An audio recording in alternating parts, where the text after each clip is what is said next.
ഞാൻ മരിയ. കൗമുദി ഹെഡ്ലൈൻസിലേക്ക് സ്വാഗതം. Powered by ARMC. ചോരക്കൊതിക്കു പിന്നാലെ കീഴടങ്ങൽ. പാരീസ് ഭീകരാക്രമണ സംഘത്തിലെ ഒരാൾ കീഴടങ്ങി. പോലീസിനു കീഴടങ്ങിയത് ഹാമിദ് മുറാദ് എന്ന 18-കാരൻ.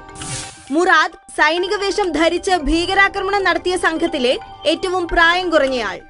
പാരീസിൽ ഫ്രഞ്ച് ആക്ഷേപഹാസ്യ വാരികയായ ഷാർലി എബ്ദോയുടെ ഓഫീസിലുണ്ടായ ആക്രമണത്തിൽ കൊല്ലപ്പെട്ടത് ചീഫ് എഡിറ്റർ ഉൾപ്പെടെ 10 മാധ്യമപ്രവർത്തകർ.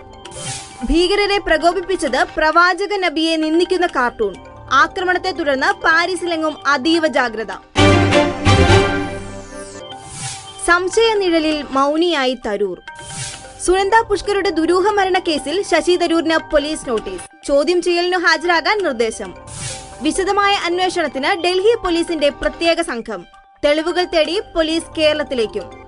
വിവാദങ്ങളോട് പ്രതികരിക്കാതെ തരൂർ. ഗുരുവായൂരിലെ പെരുമ്പായിമന ആയുർവേദ റിസോർട്ടിൽ തരൂരിന് വാദചികിത്സ. കേസിൽ കുടുക്കാൻ ശ്രമമെന്നാരോപിച്ച് 2 മാസം മുമ്പ് തരൂർ അയച്ച കത്തും ഗൂഢതന്ത്രമെന്ന് പോലീസ് നിഗമനം. തൊഴിലാളി സമരം വയറ്റത്തടിക്കുമോ? സംസ്ഥാനത്ത് പാചകവാതക വിതരണം സ്തംഭിക്കുന്നു. കയറ്റിറക്കു തൊഴിലാളികളുടെ സമരം ശക്തം. മലപ്പുറം ചേളാരി IOC പ്ലാന്റിന്റെ പ്രവർത്തനം പൂർണ്ണമായും സ്തംഭിച്ചു. LPG വിതരണം നിലച്ചു. തെക്കൻ മേഖലയിൽ തൊഴിലാളികൾ നേരത്തെ തന്നെ പണിമുടക്കിൽ. സമരം തീർക്കാൻ ചർച്ചയുമില്ല.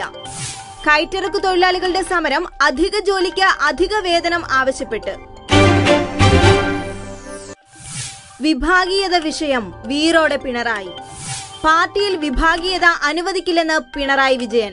CPM പത്തനംതിട്ട ജില്ലാ സമ്മേളനത്തിന് ഇന്ന് സമാപനം. നേതൃത്വത്തിന് നേരെ പ്രവർത്തന റിപ്പോർട്ടിൽ രൂക്ഷ വിമർശനം. വിഭാഗീയതയിൽ പ്രതിനിധികൾക്ക് അമർഷം. 3 ടേം കഴിഞ്ഞ അനന്തഗോപൻ ഒഴിയും.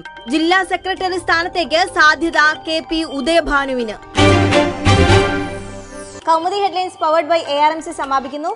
അടുത്ത ഹെഡ്ലൈൻസ് 1 മണിക്കൂറിന് ശേഷം. നമസ്കാരം.